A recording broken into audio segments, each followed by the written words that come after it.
May lumapit po sa akin isang lalaki na akma po akong babasain ng tubig. Pinigilan ko po ito. Nagsabi po ako na, boss, wag po muna kasi mababasa po yung cellphone ko at saka ito po yung laman po nito ay mga documents. Ngunit hindi po ako pinagbigyan. Binasa pa rin po ako hanggang po yung cellphone ko po ay nasira kasi nabasa po ng tubig. Dumulog kanina sa San Juan City Hall ang isang delivery rider upang ireklamo ang nangyaring pambabasa at umano'y pananakit sa kanya sa nakaraang Wata-Wata Festival noong Lunes. Sa kuha ng CCTV ng Barangay Batis, makikita ang paghagis ng tubig ng isang residente sa motorista. Nang salagi ng delivery rider ang lalaki, agad siyang hampas nito. Pagkabasa niya po sa akin, napamura po ako kasi nabasa yung cellphone ko. Pagkatapos po nun, ayun na po, inampas pa ako dito sa ulo. Pagkatapos na po ang hampasin sa ulo, umalis na siya. Tapos yung ibang mga tao po doon, pinagbabasa na po ako ng tubig. Dahil sa insidente, posibleng kasuhan ng biktima ang lalaking nanakit sa kanya. Binigyan din naman ni San Juan City Mayor Francis Zamora ang ilang patakaran sa ordinansa ng lungsod kaugnay sa selebrasyon ng Wata-Wata Festival. Pangunahin na rito ang pagbabawal sa puwersa, pagbubukas ng pribado o pampublikong sasakyan, ang pagbabanta o pananakit sa isang individual, gayon din ang pagyugyog sa mga sasakyan at pagpasok sa mga public utility vehicle para maghagis ng tubig.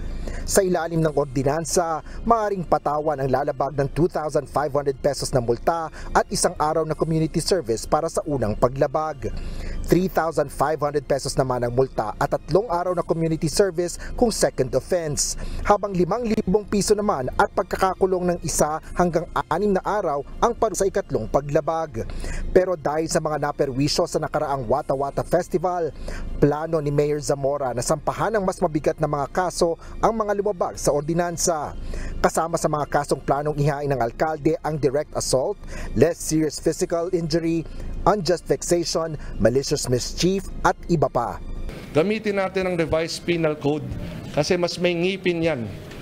Talagang makukulong sila dyan, mas mataas ang multa at talagang mararamdaman nila ang parusa. Samantala, para kay Senador J.V. Ejercito na dati ring nagsilbing alkalde ng San Juan at umari nag-conceptualize ng Wata-Wata Festival, nagkaroon na aniya ng failure of leadership si Mayor Zamora. Sa pahayag na inilabas ng senador, sinabi nito na marahil ay nagkulang sa preparasyon at pagpapaalala si Mayor Zamora kaya't may ilan ang nagkagulo noong basaan. Tugon naman ni Mayor Zamora at inarinaan niyang nangyayari ang ganitong mga insidente sa mga nakaraang pamamahala sa San Juan City. Alam niyo naman po, expected naman po yan na wala naman hong magandang sasabihin si Senator Ejercito tungkol sa makabagong San Juan. Expected naman po yan. Number one, these are isolated incidents. No? At kahit naman po ng mga nakarang administrasyon dito sa San Juan, nangyayari na po yan. Alam naman niya yan. Bunsod na mga kaguluhang nangyari sa nakaraang Wata-Wata Festival, planong lokal na pamahalaan na limitahan na lang sa susunod ang mga lugar na pagdarausan ng taunang basaan. Asher Kadapan Jr., UNTV News and Rescue. Diyos ang aming sandigan, serbisyo publiko ang aming pinahalagahan.